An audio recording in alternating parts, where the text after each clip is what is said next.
Welcome to our SITEFORUM Academy workshop, where you talk about stories and how you can add new ones.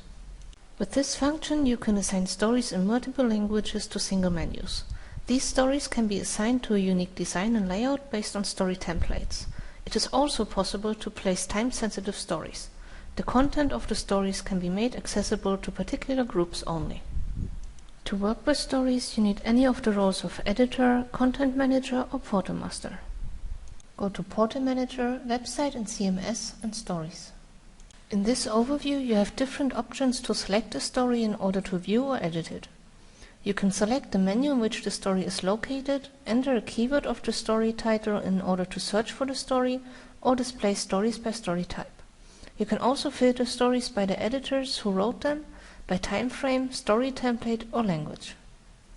To add a story, click on Add in the navigation on the left and the first of 5 steps will open. Select one of the templates in the list by clicking on its thumbnail. The template defines how the story will be displayed. In the next step, enter a title, short description and long description of your story. You can format the content in a long description with the editor. Below the text area for the long description, you can see a list of placeholders that you can use. With the link generator, you can link to other elements like images, documents, forums, forms, external websites without using any placeholders. In the images area, you can select images to place in your story. To do so, simply click on Select Image and select either a file that you already uploaded to your portal or upload a new one from your system by clicking on Browse. If required, select the story type from the selection box.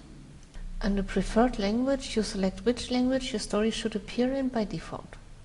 Select if you want to provide any links to forward, print, rate or comment on the story. In the next step, you may select which groups may access the story. You can create new groups in the Group Manager. To select groups, simply click in the selection box and select your groups. If your groups are not displayed, write the first few letters of the name in order to filter the displayed list. In the owner area, you can select the owner of the story and also add additional authors if necessary. You can activate the subscription checkbox if you want to send out an email to inform subscribers about the new content. In the next step, you select the menu in which the story should be placed.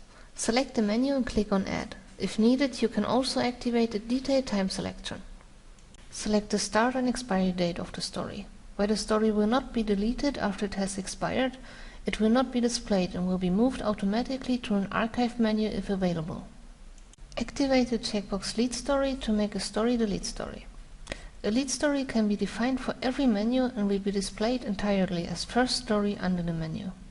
If required, you can also select a reference date. The reference date allows you to set up a date independently from the menu assignments. You can use this to sort RSS feeds or newsflash. In the next step, the summary, you can review all settings and preview the story. If you are satisfied, you can go ahead and click on Save and Publish in order to publish the story.